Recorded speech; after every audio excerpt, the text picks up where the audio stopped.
ये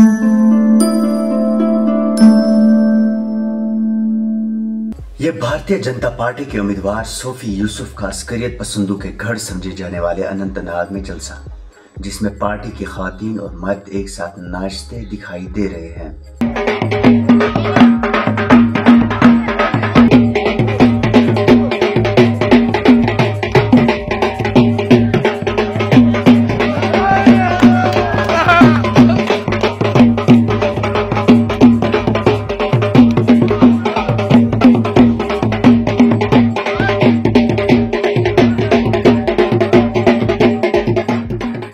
भाजपा के जलसे अब वादी में किसी एक इलाके तक महदूद नहीं रहे, बल्कि इससे पहले 14 मार्च को रियासत की गरमाई राजधानी श्रीनगर की शेर कश्मीर पार्क में पार्टी कन्वेंशन मुनक्किद भी किया गया, जहां लोगों की खासी भीड़ भी देखी गई।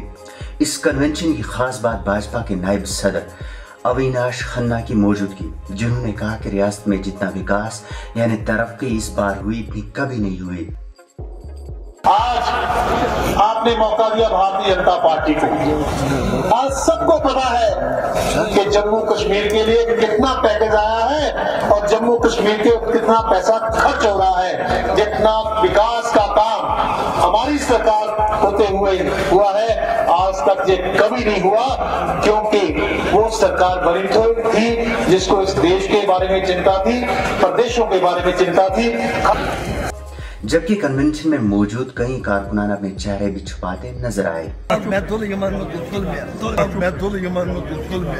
भाजपा इसके अलावा भी जिली सतह पर पार्टी कन्वेंशन करती आ रही है। गुज़श्ता साल रियासत में हुए म्युनिसिपल इंतखाबात में भाजपा ने पहली बार PDP-NC बाइकआउट का फायदा उठाकर वादी के 413 वार्डों में से 100 वार्ड्स पर जीत दर्ज करके अपनी मौजूदगी का एहसास दिलाया, जिनमें से 25 वार्ड्स बारामुल्ला से, 29 अनंतनाग से और 12 शोपियां से हासिल किए। भाजपा ने मिशन 44 के साथ 2014 के असेंबली इंतखाबात में बाज़ाब्ता तौर पर वादी में एंट्री मारी, लेकिन नाकामी के साथ। कश्मीर की 46 असेंबली सीटों से भाजपा ने 34 उम्मीदवार उतारे थे, सिवाय एक के 33 उम्मीदवारों की जमानतें ही जब्त हुई।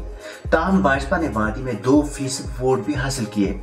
लेकिन दूसरी तरफ जम्मू से 25 सीट हासिल करने के बाद भाजपा ने पहली बार रियासत में PDP के साथ इत्तेहाद वाली सरकार बनाई। गुज़श्ता साल श्रीनगर में 38वें पार्टी रेजिंग डे के रोज पार्टी के तर्जुमान अल्ताफ ठाकुर ने दावा किया कि सिर्फ वादी में भाजपा के 4.5 लाख मेंबरान हैं। दूसरी तरफ जनूबी कश्मीर में भाजपा को काफी नुकसान का भी सामना करना पड़ा और 2014 के बाद से अब तक 1 दर्जन के करीब वर्कर अस्करियत पसंदों के हमलों में मारे गए, जिनमें पुलवामा के जिली सदर शबीर अहमद भी शामिल हैं। 1992 में भाजपा सबसे पहले वादी में तब आई जब पार्टी के तब के सदर मुरली मनोहर जोशी और आज के वजीर आजम मोदी ने लाल चौक में तिरंगा लहराया था। इसके बाद सोफी यूसुफ भाजपा में शामिल हुए, जिन्होंने अपने साथ कई अफराद को इस पार्टी में शामिल करवाया। भाजपा की वादी में परेशानी यह है कि उनके साथ अगर कोई जुड़ा भी तो अपनी पहचान छुपा के ही रखता है। अब आने वाला वक्त ही बताएगा कि आने वाले पार्लिमानी व असेंबली इंतखाबात में भाजपा उम्मीदवार अपनी जमानतें बचाने में कामयाब होते हैं या नहीं। ब्यूरो रिपोर्ट, खबर उर्दू।